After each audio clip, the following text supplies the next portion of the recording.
एक बार की बात है, एक बहुत अमीर आदमी ने रोड के किनारे एक भिखारी को देखा। उसे देखकर वह अमीर आदमी उस भिखारी के पास पहुंचा और उससे पूछा, तुम भीख क्यों मांग रहे हो जबकि तुम तो बिल्कुल तंदुरुस्त हो।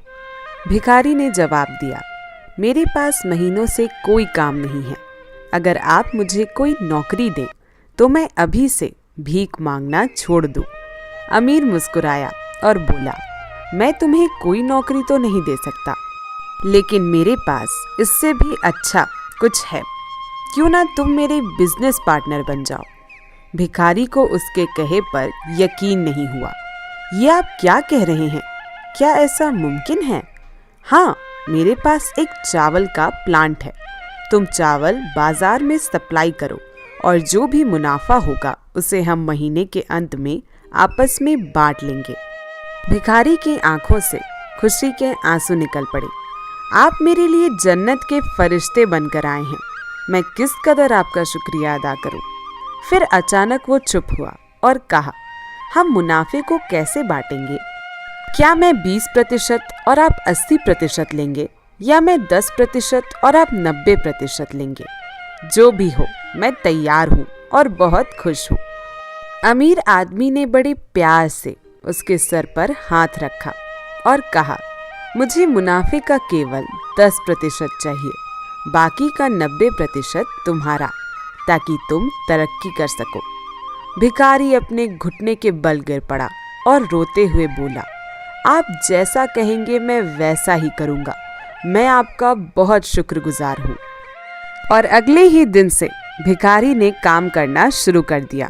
उम्दा चावल और बाजार से सस्ते, और दिन रात की मेहनत से बहुत जल्द ही उसकी बिक्री काफ़ी बढ़ गई। रोज़ बरोज़ तरक्की होने लगी। और फिर वो दिन आया जब मुनाफा बांटना था, और वो 10% भी अब उसे बहुत ज़्यादा लग रहे थे। उतना उस भिखारी ने कभी सोचा भी नहीं था। अचानक एक शैतानी ख्याल उसके दिमाग में आया, दिन रात मेहनत मैंने की है और उस अमीर आदमी ने कोई भी काम नहीं किया सिवाय मुझे अवसर देने के। मैं उसे ये 10% क्यों दूं? वो इसका बिल्कुल भी हकदार नहीं है। और फिर कुछ ही देर बाद वह अमीर आदमी मुनाफे में अपना हिस्सा यानी 10% वसूलने आया। और तब भिखारी ने उसे जवाब दिया, अभी कुछ हिसाब बाकी है। मुझे यहाँ नुकसान हुआ है। लोगों से कर्ज की अदायगी बाकी है। ऐसे शक्लें बनाकर उस अमीर आदमी का हिस्सा उसे देने से टालने लगा। अमीर आदमी ने कहा कि मुझे पता है तुम्हें कितना मुनाफा हुआ है, तो फिर क्यों तुम मुझे मेरा हिस्सा देने को टाल रहे हो? उस भिखारी ने तुरंत जवाब दिया, तुम इस मुनाफे के हकदार नहीं हो, क्योंकि सारी मेहनत मैंने की है।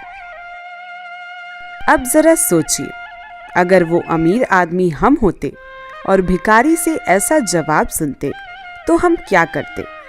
ठीक इसी तरह भगवान ने हमें जिंदगी दी, हाथ पैर, आँख कान, दिमाग दिया, सूझबूझ दी, बोलने को जुबान दी, जज्बात दिए। इसलिए हमें याद रखना चाहिए कि दिन के 24 घंटों में से 10% भगवान का हक है।